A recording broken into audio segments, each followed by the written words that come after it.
And our next guest, Coach Jen. Before she was the first female to coach the NFL Football League in 2015, she was the first woman to play running back in the Men's Professional Football League with the Texas Revolution. Before that, she was a superstar in women's football with a highly decorated 14-year career in women's professional football, which included 4 World Championships and 2 gold medals as a member of Team USA in 2010 and 2013 for the International Federation of American Football's Women World Championship. And of course, 8 All-Star selections. In other words, breaking ground is nothing new to her.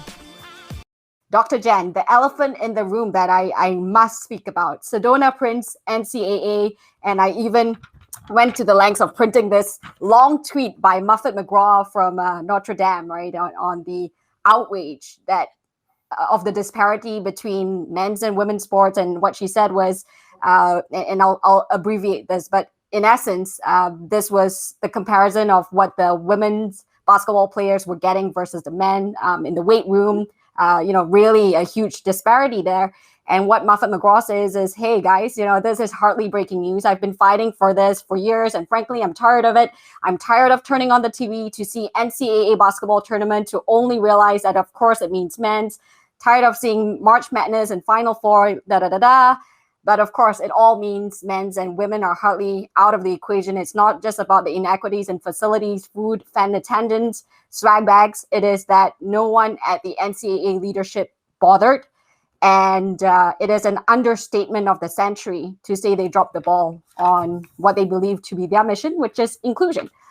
So talk to us a little bit about your experience and what you view to be the case here of where women are in sports. And of course, with your experience of the $12 check and the fact that you had to pay your way, even as you got the call for, hey, you got to represent America in America's sport. So talk to us about this and what you think.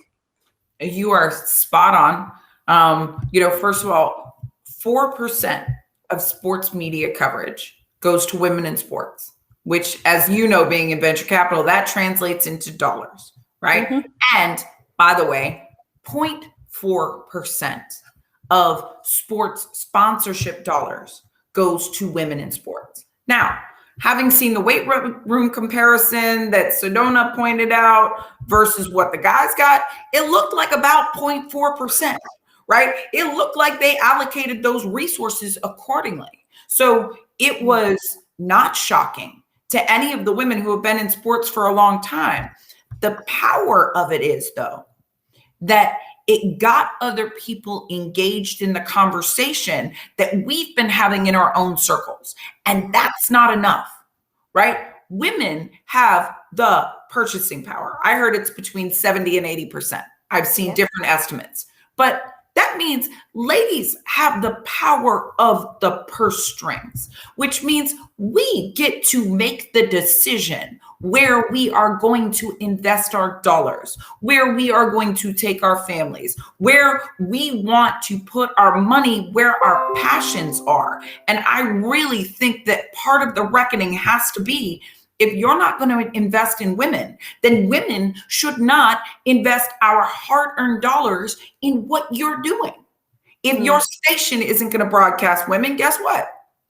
I can watch something somewhere else, right? If your company is not being equitable, then I am going to take the power of my purse strings and put it elsewhere. Now, is that always possible? No.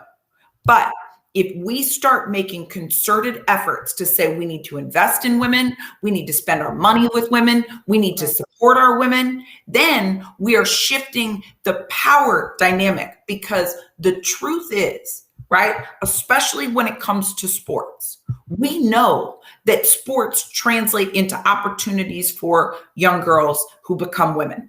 We know that women who play sports are more likely to find their way to the C-suites. We know these things. We know that confidence is, for girls, they're more likely to have it if they played sports. We also know they're more likely to value their bodies, which means making choices towards, substance abuse and, teen pregnancy.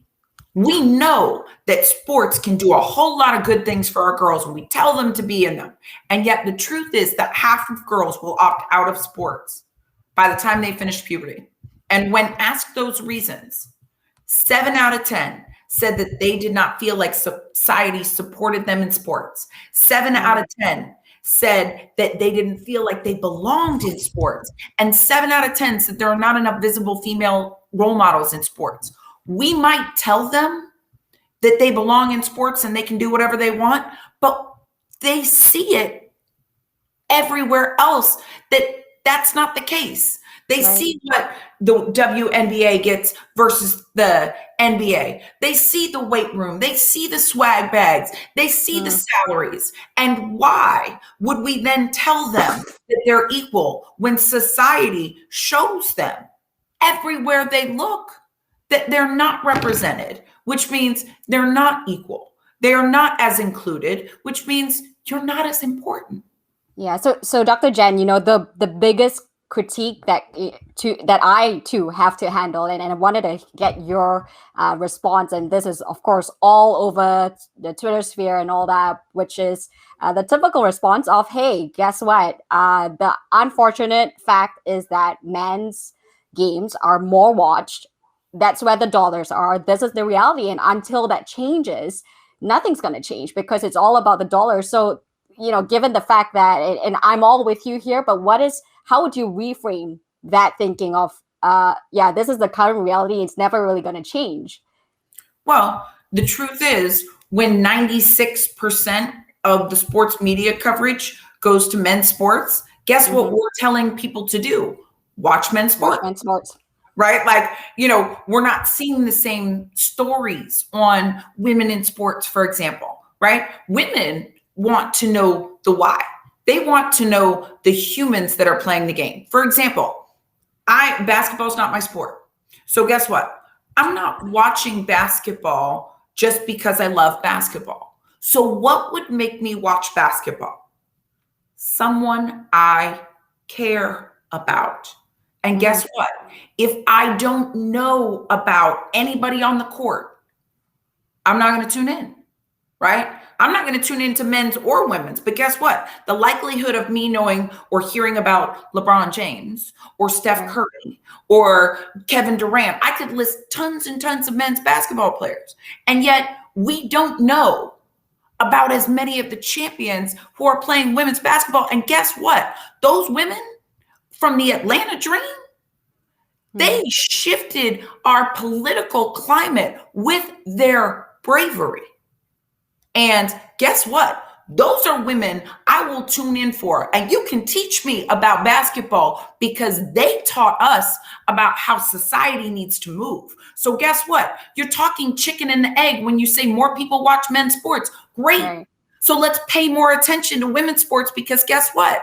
When we pay more attention, when we tell those stories, when we show highlight clips, people will tune in. But if you just say, more people watch men's sports, so we're not going to put money there. We're not going to do storytelling there. We're not going to change that dynamic. We're just going to throw our hands up and forget that it's not just the dollars that are important or the eyeballs, but those eyeballs are our children. And them being raised that way is part of the problem, why the problem persists.